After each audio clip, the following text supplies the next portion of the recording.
Criminals often use many violent and dangerous methods to try and escape police custody. But what happens when suspects try to seduce and flirt with cops to avoid a jail sentence? I'm good, bro. Check me. I don't care.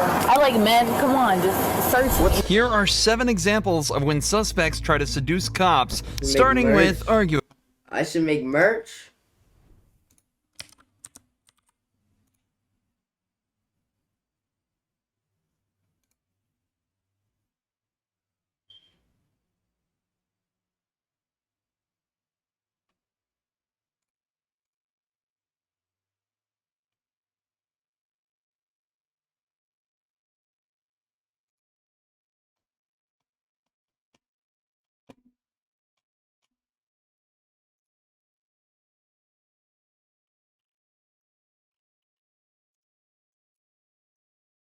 Arguably the most shocking. A 19-year-old girl was seen weaving between lanes and throwing unknown items out of the window. Officers immediately thought this was suspicious and pulled her over for a chat. Hey, how's it going? Hi, sorry.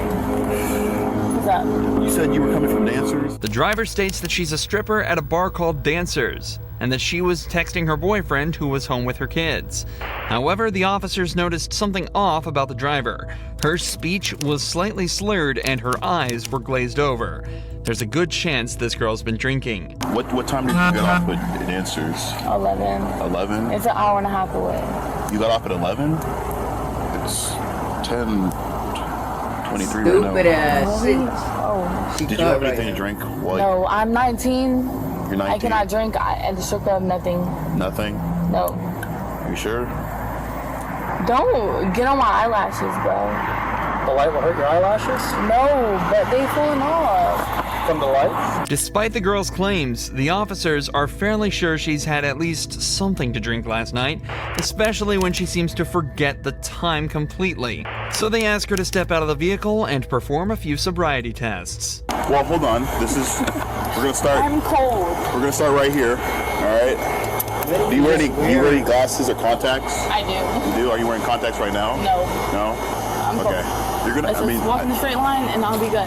Well, that's not even. I haven't even told you the exercise that I'm doing yet. So you gotta. I'm cold. Okay. I mean, just give me 10 minutes of your time. Okay. Okay. We're fine. If we're in a straight line, what are you gonna do? Cop from? Hold on.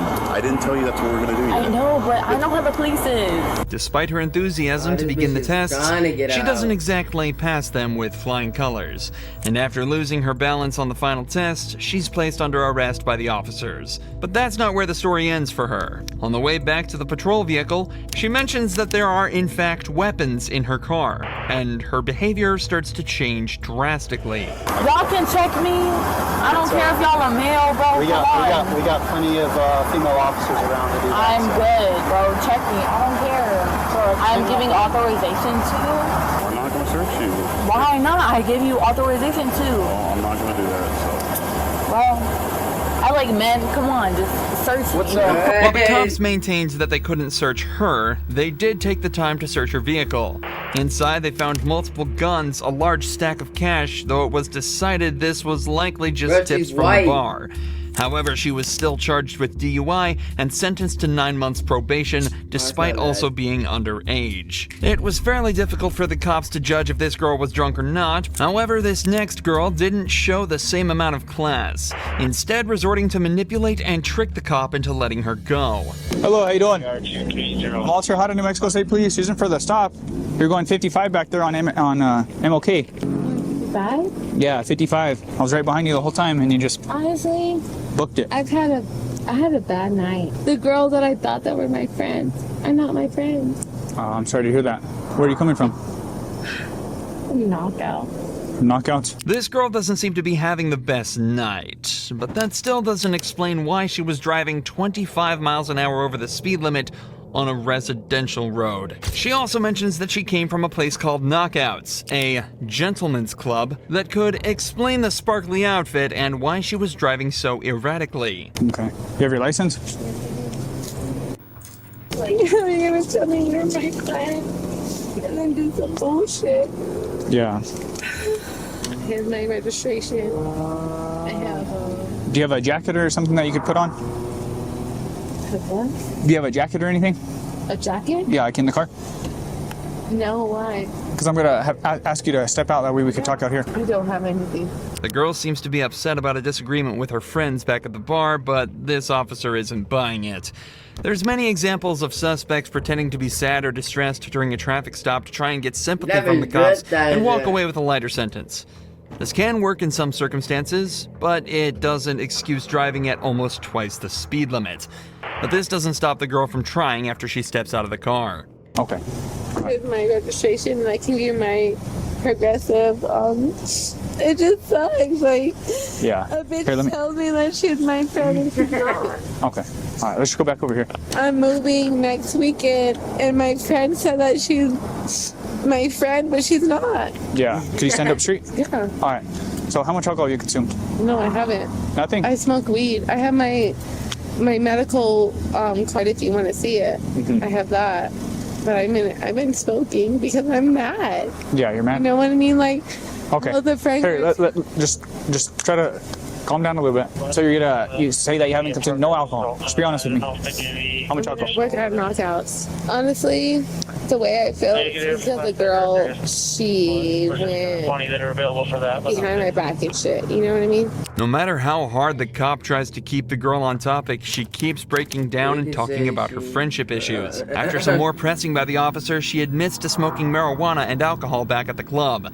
But she keeps trying to excuse it by saying she's having a rough night, and that's her way of dealing with it. Unfortunately for her, though, the officer needs her to focus, which she seems to be having a tough time doing throughout the sobriety tests. All right. Just wait right here. I'm gonna move my unit back just a little bit, and I got 2 more tests to administer. You feel okay walking in those shoes? I mean, I'm just fucking upset. That's it. You're just upset. I'm just fucking upset. Yeah, like, So, Miss Ramos, my main concern is just that you're safe to drive, okay? Obviously, you were no, I truly get it. traveling at a high rate of speed up I have and 3 kids. Okay. My baby daddy just died. Damn. I'm sorry to hear My that. best friend just said that. Bitch, It's no just a one give a lot. fuck about your friend. Nah, she's drunk. Unfortunately for the girl, though, complaining to the officer didn't seem to sober her up at all, and she failed all 3 of her sobriety tests. Wow. So all that was left was for her to be arrested. A fitting end for what appeared to be a pretty rough night for her. All right. So at this point, you're going to be placed under arrest for DWI, driving while influenced with intoxicating liquor and/or drugs. Just face me real quick. What's in your mouth? Nothing. Open My it. dick. Lift up your tongue. All right. So on my watch, 0213, okay? But Kelly Damn. Barton made it a little easier for the cops. Not only was she seen crashing into a lamppost while transporting a special needs patient, but when police arrived, she was looking a little worse for wear. Kelly? Yes? How are you doing? Good. Kelly admits that she had too much to drink that evening, but doesn't admit to driving, despite it being her job. Unfortunately for her, though, security camera footage from the gas station proves that she was, in fact, behind the wheel, and is now facing charges of both DUI and neglect due to the responsibility she carried while driving with the patient. But as an ambulance pulls up to perform some tests on her, Kelly reveals that she has another trick up her sleeve, What? and begins repeatedly flirting with all of the officers at the scene. Yeah, she, Handsome. You want the light squad to check you, ma'am? Let them do what they gotta do. Come on, boys. come on, boys. Yo, I would do this. Boys, ask me how I'm feeling. Let me tell you something. What I would do to you with your blue eyes. Well, let me check your blood sugar real quick. Ooh. I would do him in a way that he won't admit. Yo. He can look tough. Shit, out I would do the same. Don't let me get him. After multiple tests, What, it's clear Bree? to the officers that Kelly was way over the legal limits and is arrested for driving while intoxicated. And after struggling to get her into the police vehicle, she's sent on her way to the police station. But if you think Kelly was bold for talking to cops like that, 18-year-old Skylar Fluss is on a completely different level, going so far as She to post this is. video to thousands of people bragging about how she got away with a DUI. Shit, I gotta be like that. DUI and got let off with a warning. Skylar was pulled over after an officer saw her weaving around the She's road in white. a way that She's suggested white. she might not have been completely sober. But according to her video, she claims that using her flirtatious and quick wit, she managed to trick the officer and get away with a warning. I blew a 3.8 and he let me off with a f***ing warning and gave me his number and said we should meet for coffee or What? He was hot, so I'm getting lunch with him tomorrow. If her story is true, then the officer would be in serious trouble. But luckily, No the way. officer in question recorded the entire interaction on his body cam, and the video tells a completely different story. Hello. My name's Deputy Stahl. I'm in the Jefferson County Sheriff's Office. I pulled you over because you're a weaving. That bitch is trying to get clout. Where are you coming from? I was coming from my friend's house. I actually just got dumped. Okay. So I was like crying and like I'm really Okay. Were you on your phone and stuff too? God, my dick. Okay. Well, I'm just concerned that you were weaving because of alcohol, but if you're on your phone, have you been drinking or anything tonight? No? Okay. The deputy then does give Skylar a card with the sheriff department's information on it, but it didn't include his personal number, and it didn't come with an invitation to Stupid dinner. bitch. Sounds like you're having a rough night, so I'm not going to add to that by writing you a ticket or anything, okay? Alright. So, I'm just going to give you a warning. It's not a big deal. Alright, I no, just stop, want to make stop. sure you're okay. You were weaving a little bit, and I just want to make sure you're okay to operate the motor vehicle, and I believe you are. So my information's right here on the front. The reason I stopped you here is on the back. Wherever you're headed, get there safely, and I'm sorry you're having a bad night. Yeah, I'm just right down the street. I'm Okay. sorry. No, you're fine. Yeah, no, you don't need to apologize. That I mean, bitch is we're not leaving a even little bit flirting. of That traffic bitch is out. I just wanna make sure begging. You're okay, that's all. Skylar's video doesn't just contain disgusting footage of her laughing and bragging about exploiting this officer's kindness, but also states that she blew a 3.8 on the breathalyzer, ignoring that she wasn't even tested in the first place. Exactly. The legal limit is only around 0.8, and already makes driving dangerous. But a reading of 3.8 would imply Skylar was not only blackout drunk, but close to death, as at a Stupid level bitch. of 4.0, respiratory failure is likely. But this This doesn't mean bitch really Skylar was tried to lying get about clout. being drunk underage. Videos were later discovered of her chugging tequila from the bottle and acting drunk at a party just hours before she was caught driving. After she was confronted with this, Skylar confessed and admitted to everything. I ended up getting a little too intoxicated.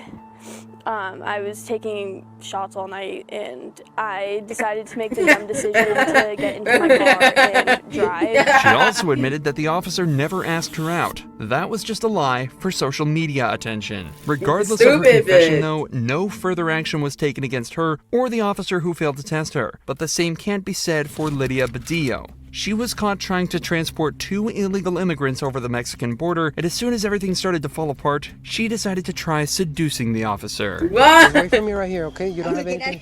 Okay, papi. Yes, papi. Why? You look pretty handsome. As soon as the officer realizes something might be up with the IDs, Lydia starts to smile and stare directly at his eyes before telling him how handsome he is. Obviously, this is just a trick to try and get out of the position she's put herself in. A trick that isn't going to work on this officer. Estos documentos por un tiempo. Por un año. Ok. Pues son falsos, ok. Y tener documentos en estados de Texas es un delito. Las ID, a esta te sale a un señor, al tuyo. Yours seems like belongs to a man. Ok, so estas identificaciones son falsas. Okay. Like After gonna cross running the the woman's border. driver's license Yo, through bring the what the national fuck? database, the officer discovers that the ID numbers return completely wrong results, meaning that both of them are totally fake. It's later discovered that the 2 women with Lydia in the car are both illegal immigrants from El Salvador. What's Damn. worse is that they were being transported through a service that often forces women into debt bondage, where the people who transported them will make them pay off their debt through forced labor and sex work. So, while Lydia was arrested and the 2 women sent back over the border, they may have been saved from years of horrible treatment and abuse. One thing's for sure though, Lydia's attempt at flirting didn't work one bit. Stupid Unlike bitch, thought she Brooke Teague's average. attempt, which actually Oh, worked shit. out well. So well, it's rumored that her and the cop are still together to this day. Brooke was pulled over after an officer witnessed her swerving around the road slightly, a telltale sign that the driver was either intoxicated or in need of help. So he swiftly pulled her over, only to be greeted in a surprising way. Hey, I'm Officer Smith, Bentonville Police Department. Nice to meet you, Mr. Smith. She had that shit ready. That's Yo, what's good, very- big? Yeah, after this video, we'll play some game, hey, and somebody stop you then for the improper bed is just sitting there Sorry, I waiting. was on the phone. You're on the phone? I'll be honest. Okay. Who are you on the phone with? My baby daddy. I'll show it to you too. Nah, my baby daddy. Okay. Yeah. Zachary? Yeah. How much do you have to drink tonight? Only one drink. Just one drink? Yep. Yes, Final sir. answer. Miller. A Miller Lite. Ooh, I need some. Bro, tell me I go to the corner store to get chicken tenders and it don't got You can ask Zachary. I don't really want to talk to I know Zachary. you don't. She like, fuck that nigga Zachary. In just this first minute of conversation, two things become clear immediately. Brooke has definitely had more than one beer to drink, and how well she and the officer seem to be getting along already. Both points that will get increasingly more obvious as the footage continues. Yeah, I can smell it from across the car. She's like, I had one Miller Lite. There's no, I wanted to say, like, a Miller did that to you? Big Miller, 128 ounce Miller. Freaking bucket of Miller. All right, where we at on it? Awesome. Brooke? Yes. Teague. Am I saying that right? Teague? Yes. Like baseball league. Teague like baseball league. Yep. It helps people spell it because they never spell Riz, it. yo. Brooke then gets taken out for some sobriety tests, which take much longer than anticipated. You're making me giggle. I'm sorry. He makes me giggle too. It's okay. Yo! I snore. I'm from Sorry. Huntsville. We're supposed to be professional. I'm from Huntsville. It's not gonna make me snort.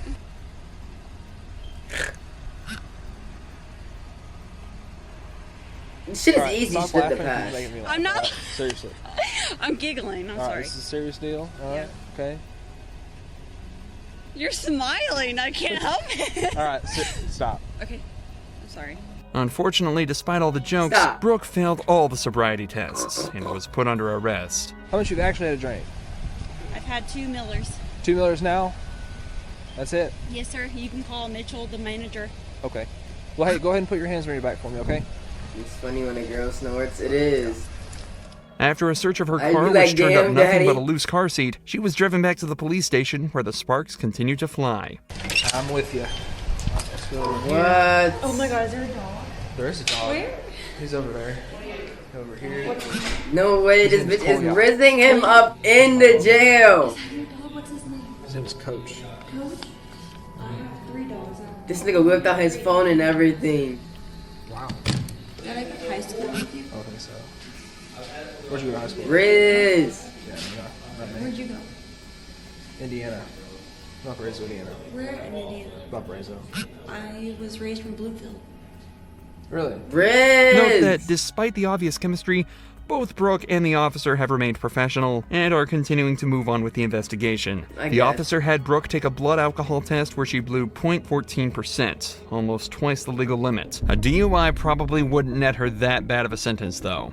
At least not compared to that of Amelia Bassoon, who tried everything she could to seduce the detectives and get away with murder. Amelia was arrested in connection with the murders of Cindy and Sean Stack. Yo. They think she helped her husband cover up the crime, but she will do everything she can to get away with it, including flirting with the detectives. But while this case started in a playful manner, it quickly evolved into one of the most wanted intense that dick. interrogations of all time. They're dead. They're both dead. I didn't do anything. The detective starts I by would've reading read Amelia it. her rights and getting some basic information. Am I like getting arrested or something for something? Or I'm gonna explain it to you. Yeah, what's going on with you, okay? just normally when this starts is like someone getting in trouble or arrested or something. Well, we just, like I said, we want to be able to talk to you. Already, it's obvious that Amelia is making her voice high-pitched and speaking in a timid tone of voice. While this could just be what she sounds like normally, other footage of her suggests otherwise. I don't want to press charges, but I would like a no contact order. I can do that. Okay. Her change in tone could also be a reaction to being in a stressful and uncomfortable situation. But as the interrogation continues, she begins to show more and more of these flirtatious signs. What happened with Josh? Did you say did I hear you say he shot himself in the leg? Yeah, so in December we went bowling. Okay. The bullet went around the bone and around the artery. Through and through. Jeez, that's lucky. I know, he's crazy. How long you guys been married? It'll be a year in September. And she's trying to rizz him up. Here, Amelia gathers her hair and moves it all to the right-hand side, exposing her neck on the left. The neck carries the jugular, an important and vulnerable part of the body that many people will make an effort to protect. However, when someone feels comfortable or safe around someone, they're likely to expose their neck by tilting their head or moving their hair to the side, suggesting attraction, or at least the desire to show it. All right. So, Amelia, I can tell you the reason why we're here today. is because of that issue with the bank. Okay. Okay. All right. Does that surprise you? For this type of situation, yeah. Okay. Like Drunk this intense or and not, not girls can't drive. makes sense, but I'm just confused a little bit. Well, let's walk through it a little bit, okay? Let's walk through that and see I didn't how raise up the maybe we cop. came here today. All right, and find out if this was just a misunderstanding or what. Okay. The story ended with Cindy and Sean dead, but started with an equally disgusting crime. Amelia was an employee at Chase Bank and exploited her position to steal $50,000 from a dementia-ridden man. She wrote 2 checks from his account, and her husband Josh deposited them in his accounts. When Cindy and Sean started asking questions, Josh purchased a gun and shot the pair in their own apartment. This interrogation is not only to uncover the details behind the theft, but also to determine what part she played in the killings. How much money So though? what happened with this write-up? So, I mean, had you been a banker for him for a while? I mean, Yeah, so I've been his banker since I moved here. so what happened with these checks? Nothing.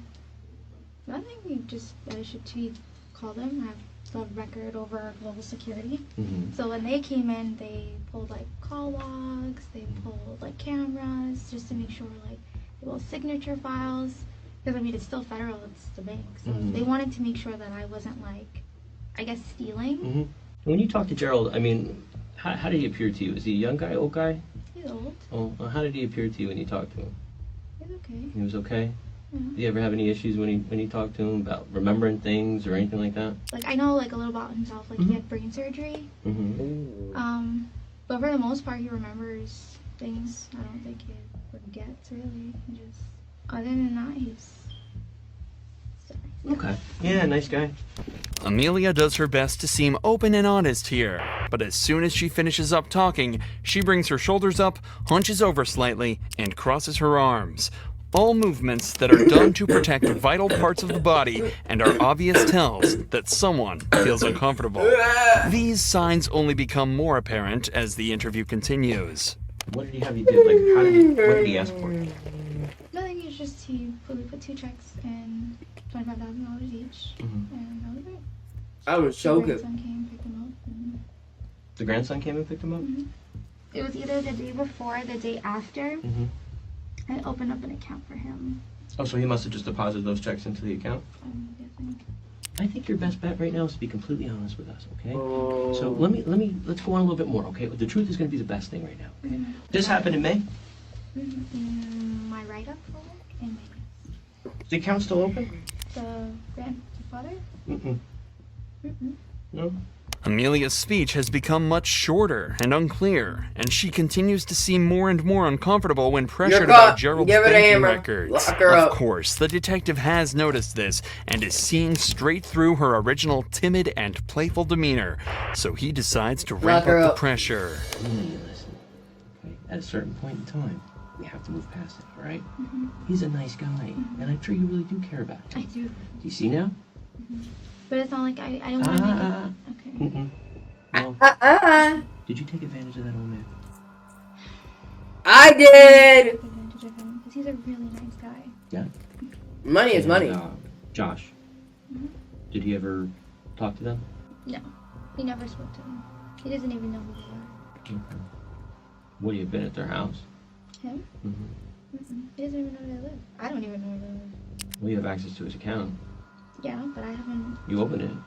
Yeah, but I don't remember his address. You talked to Cindy? Possible she gave you their address? Is it going to be in the text messages? No.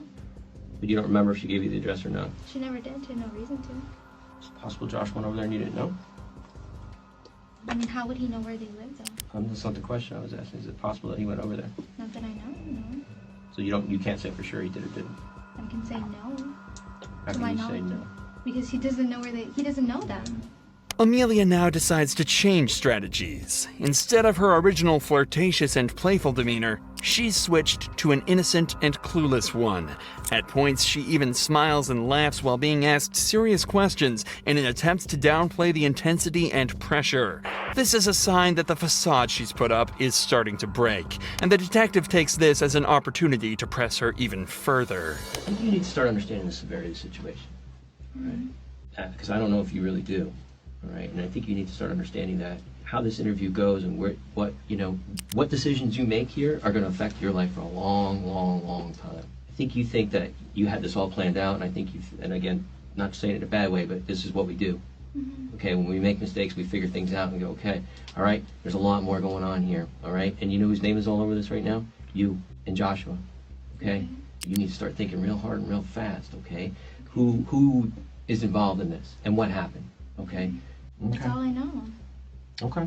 Things got out of hand, okay? This got out of hand. I think what happened was Cindy was asking you for this money back and you didn't have it, and there's some issues there, okay? Sometimes, again, when we make a mistake, we do something wrong and the ball gets rolling and we can't stop it. You understand what I'm saying? Okay?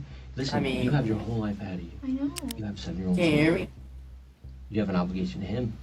Go away to keep. Lock me up. Whatever happens, Lock me beyond, up. We need to know. Because if you want to keep going with what you're telling us, okay, then we're going to have to go on that, all right? And you have to understand. Yeah. Okay. So somebody did something, we need to know now. Talking about her son obviously strikes a chord with Amelia, and as interrogations are all about exploiting emotions to extract the truth, the detective jumps on this to make her as vulnerable as possible. Did Josh put you up to this?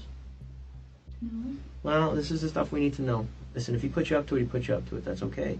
Again, like Detective Murphy said, I think you're kind of at this crossroads right now, okay? You've got Josh, who you probably love, and he's your husband, okay? But you also have Julian.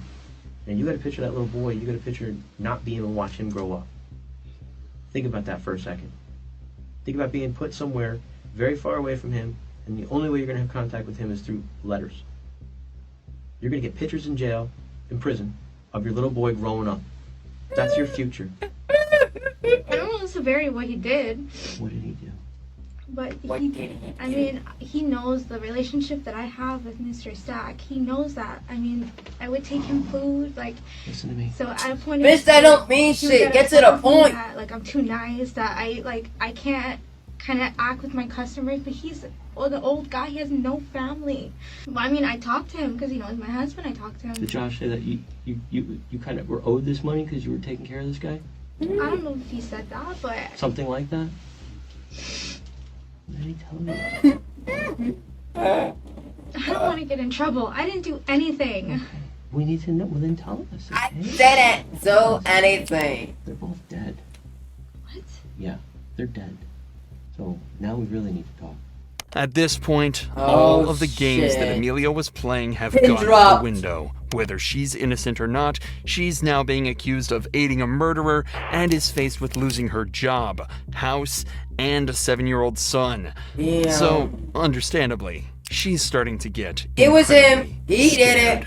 I do not want to go to jail. I don't. Like, if I get fired, okay, let me get fired at work, but I don't want to go to jail. I didn't do anything. I didn't plan anything. I didn't conspire anything. I didn't do anything. I don't want to go to jail. From here, the detectives try to capitalize on this, using her vulnerable state to try and extract as much information as possible from her. But Amelia asserts that she's only told the truth throughout the entire interrogation. She didn't know Cindy and Sean were dead, and she had nothing to do with their murders. But here is where the interrogation takes a massive turn. What? These detectives have now been talking to her for over 2 hours, and they've executed this style of interrogation almost perfectly. But for the last few hours, they've just been going around in circles to no avail. So instead, they leave the room to discuss a new approach. And that's when Detective Number 3 enters with blankets and a kind, apologetic tone. Hey, you need to talk. You need to get out from underneath this big time. Did they tell you who they work for? Yeah. Yeah, we're homicide detectives, so. I know. And they want you to be a witness, not a suspect. That's why I want to talk to them. Oh, they want to get his ass out. I just don't want to be involved in any of this. Like, okay. I don't want any part of this. I want to be able to go home. Okay. Entering like this after such a stressful experience with the other detectives will set Amelia's mind at ease and subconsciously enforce the idea that he isn't a threat. At the start of the interrogation, Amelia was trying to seduce the detectives in an attempt to get better treatment and hopefully even a lighter sentence. So if the third detective plays into this by treating her kindly and playing her game, maybe he'll have a chance of finding out what really happened. In these cases, you can't lie. You can't, which means holding something back, telling a partial truth, or just flat out lying. That is accessory. You're protecting someone, and I'm telling you right now, you don't need to do that. If you know what happened, tell him. Did he tell you what he did and told you not to say anything? No, he just told me if you say anything, then, like if you, because, I mean, I'm not stupid. Okay, but eventually he told you what happened. No, he didn't tell me that he killed anybody, or that he was going. But you know that he was going over there. I knew that he was going over there. What day? He told me, he's like, don't worry about what I'm doing. I'll take care of it. Don't worry about it, sweetheart. I'm guessing so, because that's just what he keeps saying. Bitch, just say it. Yeah, he did it. In details, not in vagueness. They told me I'm going to jail regardless. Well, the fraud part may be, but that's nothing. That's nothing. Compared to these charges. Nothing. For first-degree murder. If I say all of these things, will I get in trouble? If you don't say any of these things, is this bitch retarded? No, excuse my language. This is where I'm scared. If But I say these do you things, not see the camera? I didn't do any of You put it this way: if you protect him and you don't tell us everything, then you're part of the crime. Amelia is now met with rat a on harsh me? dilemma. Depends She on the has to either crime. gamble that the detectives never connect her to the crime and face felony charges herself, or fess up and snitch to the police, Fuck that likely nigga. sending her husband to jail for the rest of his life. This is her last chance to make the right decision, or she'll never see her son again. I would have rat on Bree, like a 50% chance. But on Biggie, So I let her know she wanted to know. 90%. She went with her dad to the bank and she looked at the transaction history and she wanted to know what the checks were. So I can't tell her much. And then he's over my shoulder listening to my conversations with her. And he's just like, I'll take care of it. Don't worry about it. He just wasn't having it. He didn't want me to talk to her. He didn't want me to contact her. And who are we talking about? Her? I would never rat on you. You know her name? Even if you were gonna get locked up for life, And he knew who Cindy was. throw away the key, Only death because of the penalty. conversations that me and her were having. 90% that I won't, I don't but know 10 if I it was would. Tuesday or Wednesday. I'd be He like, got he out of didn't do He said nothing. that, You would take the charges. the next You would day get death he penalty. comes home, and he's like banging on the door. This is like 8. Where the apartment or the house where we were at today. Yes. Okay.